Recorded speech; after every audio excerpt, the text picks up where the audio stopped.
You know what's crazy? I'm sitting here in a busy coffee shop and I'm recording this entire video with a tiny setup.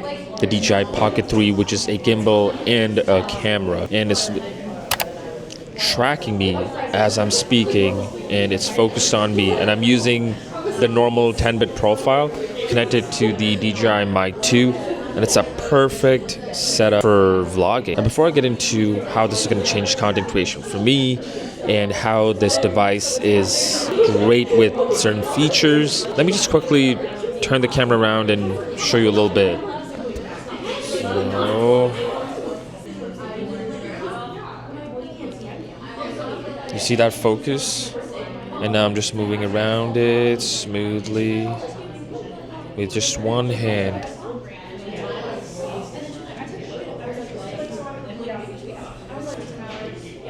You see, it barely had any shakes, and as soon as I turned the camera around, it started tracking me again and focused on me. Let's get into it. So let me start by explaining what a gimbal is. A gimbal is a handheld device that is designed to stabilize and smooth out camera movements, allowing for professional looking footage. Typically consisting of a 3-axis pitch, roll, and yaw gimbal head and a handle and a battery.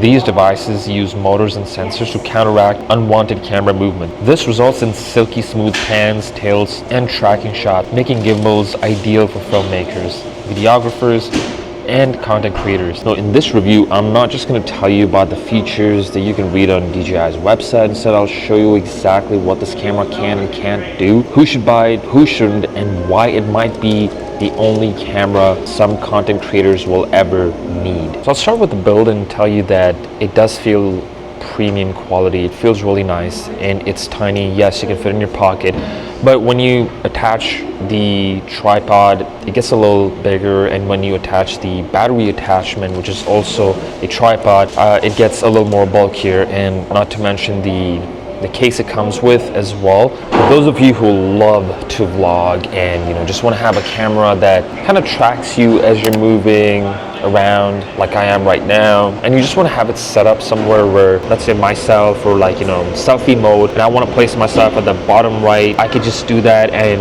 it'll do it automatically for me instead of me having to hold it in a certain position. And I could just be walking and talking and not have to worry about the composition because it'll do it for me. But I have the selfie tracking turned on automatically, so anytime I turn the camera to selfie, it automatically starts tracking me.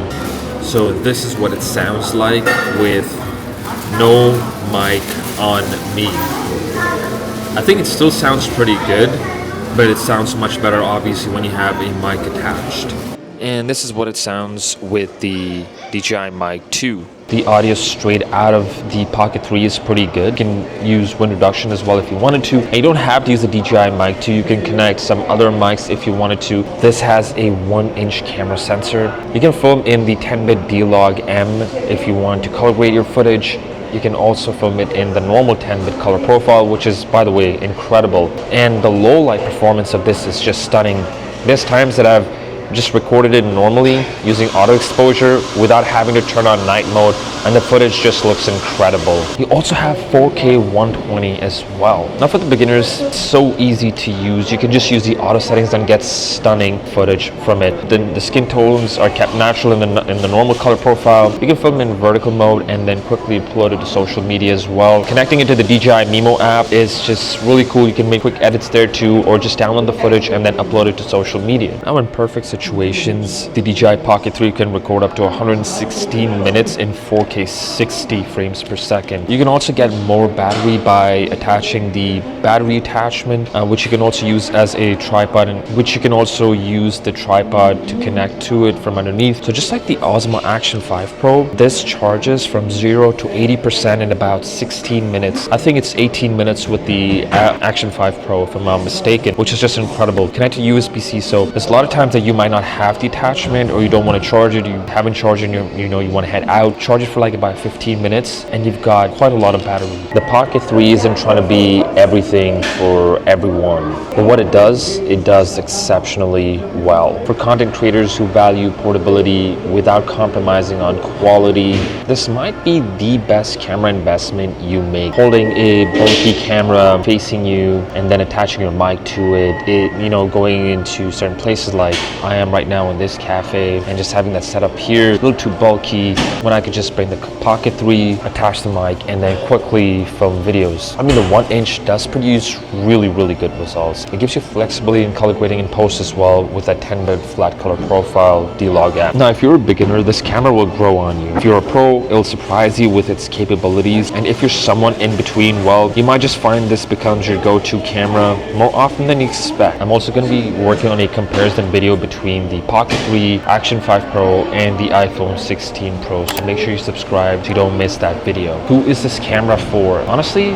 anyone who just enjoys making content. If you're someone who just wants to have an extra camera, this would be a good addition to your setup. If you want to get some other side angles or just get another camera that you like to carry to get that B-roll if you wanted to. Now, I'm someone who loves filming time lapses and hyperlapses. Now, just having this feature of motion lapse where it moves from right to left to right, top to down, or however you want to customize it is just incredible. Someone like me to have this feature, because that's usually what I do. I film a lot of time lapses, I film a lot of hyperlapses as well. So all I need to do is just take this, set it up, set the points, and hit record, and it'll do it. So it does record the video for you, or you could also take the photos individually, edit them, and then combine the time lapse like you would normally do with raw photos. I definitely think I'll be using this camera more often for my future YouTube videos or B-roll that I need to film, or even get some cinematic footage. I think I might even try to test this out to film some real estate footage as well. And when it comes to real estate, we always use a gimbal with our mirrorless cameras attached to it, you know, to get that smooth, stable footage. This is a gimbal with a camera attached to it.